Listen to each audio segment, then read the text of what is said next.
Have you ever binge-watched a TV show you never wanted to end? The kind where each character slowly grows before your eyes, where relationships deepen, obstacles shape the plot, and unforgettable moments keep you glued to the screen. That's the story of the students on this stage tonight. Our characters' storylines have evolved, each school year bringing new arcs, new challenges, and new triumphs.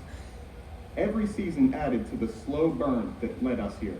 The season finale, where we look back on every episode we lived and cherish the moments that will stay with us long after the credits roll. Season 1, our pilot episode, freshman year, the exposition. The moment the audience first met us, the characters. We walked in with baby faces and brand new scripts, learning our styles, our strengths, and the rhythm of this unfamiliar set. In episode 1 of this season, the audience saw how unfamiliar the world was when John decided to walk through the halls with his first normal haircut after getting his long overdue, luscious locks cut off. None of us knew how to react. Thankfully, teachers entered the cast, some reoccurring, some guest stars, each adding to the storyline. The plot was simple then, because we were just beginning.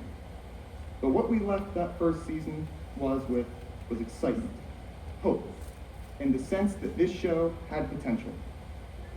Season 2 brought the sophomores. With 1 year of experience, we understood the set, the pacing, and the expectations. Our confidence grew, relationships deepened. We were no longer the freshman side characters. We were rising stars. In episode 10, many of us shared the stage with our classmates not as background characters, but as lead roles in the musical 7 Brides for 7 Brothers. We began sharing scenes with upperclassmen, forming strong bonds, some strong enough to let Joe trust us that we wouldn't drop him as he descended from the air. In moments like these, we discovered our talents and glimpsed the roles we might play in the seasons ahead. We left season 2 knowing we had the potential to rewrite the plot. Season 3 marked a shift. We began to define our characters. Talents sharpened. The audience started to see who we were becoming.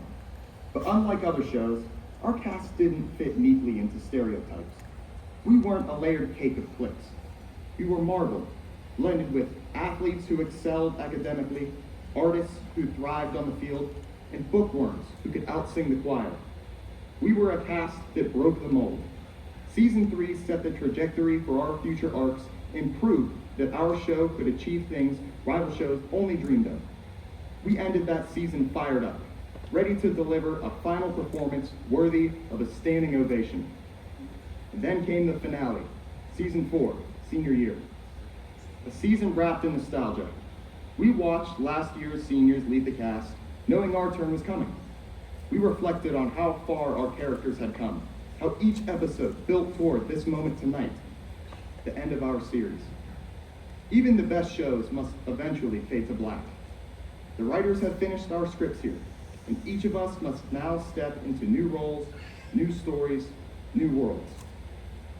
But the spin-offs, our futures, will only succeed because of the show that came first, where we learned that we are not only actors, but also the writers, producers, and directors for our own performance. To the teachers, staff, administrators, school board, families, friends, and parents, thank you for making our show worth remembering. We found friendships that will reunite in future seasons, passions that will carry into new storylines, and lessons that will guide us long after this finale.